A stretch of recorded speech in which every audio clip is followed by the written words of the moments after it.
Hello, Chelsea fans, and welcome back once again to AGCFC. Today, we're going to be talking more about Enzo because that's the biggest thing we can talk about at Chelsea right now. We're going to go onto some Reece James words about what he said about Xavi and Cuckoo. And then we're going to talk about some other signings going on around the league, plus another signing I would love to see at Chelsea. Probably won't happen, but let's get straight into it. Enzo Fernandez, we'll talk about him again. Again, he's the most important thing going on right now. He is the biggest player that, as having transfer rumors about Chelsea. Obviously, Cuckoo already left. I'm trying to think. Obviously, Madrid want him. If Chelsea, it seems like more recently, Chelsea are going to stick to our 100 plus 120 million transfer value. If we're going to stick to that, is Jose Mourinho going to say, yes, this is the man I want. This is the man for the job. I want to pay 120 million for him.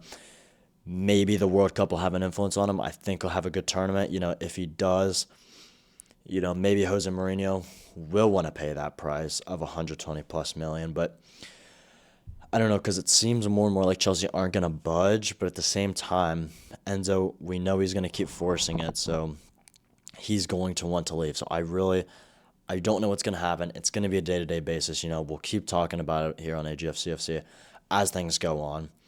We move. Reece James on Xabi Alonso. This is what he said. Everyone I've spoken to about him says he's an amazing manager, more known for his playing career. And then this is what he said on Cuckoo. Yeah, I spoke with him a few days ago. He's obviously an amazing player, one of the best left backs in the world for sure. This is football. Players move every couple months, and I'm devastated to see him go, but I wish him all the best. I really hope Reece James plays at Chelsea the rest of his career. I really think he will. And I just think it's so interesting when he says things like this. He sees all these people move, when he posted a story that one time about, I can't remember what it was, but I remember him posting on his Instagram story about, I think, like Kai Havertz leaving and going to Arsenal.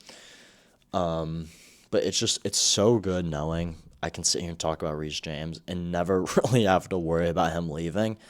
Now, if he finished 10th place for the next 5 seasons, he might be like, okay, I'm done with this. But I don't know. I think, especially him being captain now, I think he'll just be here for the rest of his career. And it's just so amazing having one of those players who you just know will be here forever, I think Caicedo could be here for a really long time. I was hoping Enzo would be here for a really long time, but Enzo just seems like one of those players that was always going to move on at some point in his career. But it's just going back to Reece. It's just good to see a captain and a Chelsea player to be excited for Xavi. We've seen Cole Palmer come out and say he's excited. I think even Cucurella would have been excited, but I think Cucurella's almost thinking, yes, I'd be great under Xavi. I had a bad rest of the season. I know I'd play well under Xavi, but I think the thing with Cucurella is he thinks, I might play good under him, but how long is he going to last? And that's the thing with Chelsea recently. We just haven't had managers last because he loved Enzo Maresca, Cucurella. We know that. Excuse me.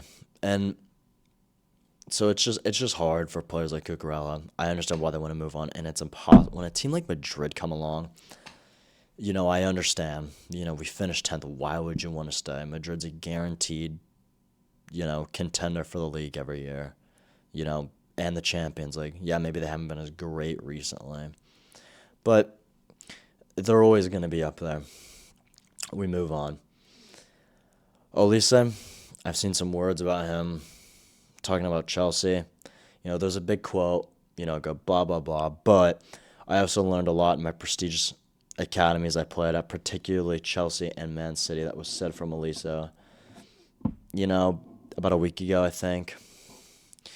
It's so hard seeing him at Bayern Munich, knowing we could have signed him for like 50 million when Bayern signed him, or even the year before.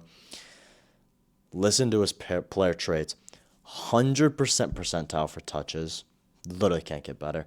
98 chances created, 97 shots attempt, 96% goals. Let's look at his last couple seasons at Bayern. When he first joined Bayern, 50 games, 17 goals, 18 assists. This year, 57 games, 25 goals, 28 assists with an 8.04 average rating. Yes, you can say it's Bayern Munich, but he's getting Ballon d'Or shouts, and he's playing amazing in the French team too. At least in the first game at the World Cup with his assist to Mbappe. That was a great pass. It's so hard to see. If we just paid him what he wanted, his like 200 a week or something, it was because of our wage structure. I understand you wanted to get wages down, but now that they're down, get him back up. At least they would have been a player that we needed. A player like Mike McNann, like he probably would have wanted higher wages too if we wanted him. Would have we just tossed him to the side? Like it's so difficult to see these players who are linked to us, and now his transfer value is 200 million. Oh, and he could literally win the Ballon d'Or. I don't think he will, but I mean, if France go on to win the World Cup, I think the top three Ballon d'Ors are literally going to be Mbappe, Dembele, and Elisa. Their attack is unreal. But I'm getting a little distracted. He's still only 24. Could have had him when he was, what, 23, 22. Like, I just can't describe the pain. And, like, him coming out and saying Chelsea, if anybody saw Elise and all of Bayern's team, or maybe it was the French team. I think it was the French team. They're all wearing jerseys, the first team they played for, and Elise was literally wearing a Chelsea jersey. Like that, he could have been our player. Anyway, moving on from Elise, a player who I would love to see at Chelsea. He's mainly a winger, so I don't really know if he'd work in that cam position. Would be Bradley Barcola from PSG. I think he'd be amazing. Yeah, I doubt we'll sign him because I don't think he's going to go anywhere. PSG are going to reject, any offers. And I understand he might be more of a bench player now, but he's still playing every single game, and he's winning Champions Leagues. Why would you not want to stay there? I'd be okay with being a bench man, still playing 30 minutes and starting every, 2 games. Like, that'd be more than fine with me if we're going to three-peat. You never know. But yes, he struggles to finish sometimes, but I don't know. I also have Barkle on my FM 26 team, and he's amazing, so maybe I have some bias there, but I think he'd be phenomenal. He is a phenomenal player. We'll see if maybe Xavi ever puts any interest in him. I doubt it, but I think it would just be a player worth mentioning. And finally, I want to speak on Morgan Rogers because it looks like he's now going to go to Arsenal. Transfer value of about 83, I think. He's going to cost about 85 for Arsenal. I don't know with him. Yeah, people were like, he's great buddies with Cole Palmer, so maybe it would have been a good signing. I don't know how Buddy is going to make Cole Palmer play any better, but if he was on the left, Cole Palmer on the right, switch him, whatever, it would have been deadly. I sit here the past, 2 weeks saying it, and I just don't know if it's worth the $85 million for him. 14 goals, 11 assists in 55 games. Excuse me.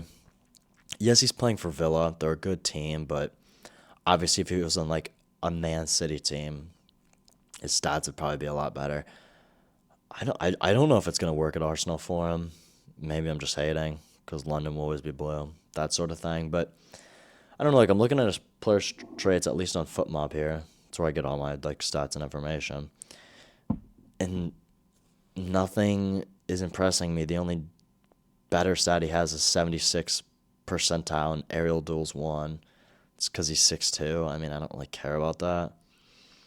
He's 63 in shots attempts, 38 in touches. I mean, that just might be the Villa way. 61 for chances created. It's decent, but Arsenal might end up paying, it's 85. I think it might end up being 90 to 100 by the end of it.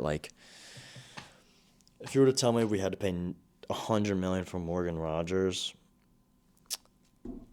no, I wouldn't be feeling that. Anybody can disagree. That's okay. Again, it'd be a great option for Cam, but I don't know. I think there's other options, other better options that might be cheaper. It depends. I wonder how much Nico Paez is going to be once that starts really clicking, if it does. But, I'm out here begging for experience, and Morgan Rogers is, 24, and Nico's, 21. So it is, and there's Premier League experience there with Morgan Rogers. But I don't know. I don't know with Morgan Rogers. I always have mixed feelings. I don't think he's that phenomenal. That might be crazy. But, we'll see if anything develops there with Arsenal. Maybe Chelsea will come back in with a late offer. Maybe by July 1st, if he's still around on the market, Xavi Alonso, when he comes in, can make a difference. It's going to be really interesting to see what Xavi Alonso does. You know, I really hope we're holding off the signings. I know I've mentioned this before. I really hope we're holding off on the signings until Xavi Alonso comes in, because either we're waiting for him or we're just like not in the market at all. Maybe we're waiting till after the World Cup for some rising stars in the World Cup. But I always fear with rising stars in the World Cup because it's a 7 game tournament. Yeah, players like James Rodriguez ended up being very good for Madrid, at least for a couple of years. But that's a once in a lifetime player. Like, I just I'm getting off track here. I don't know what we're gonna do in terms of signings, but we really got to start picking it up. I really want to start making transfer videos where we actually make transfers and it actually matters. But we'll see in the next couple weeks. It'll start really picking up once the World Cup's over, I hope. And that's it. I'll see you guys in the next one.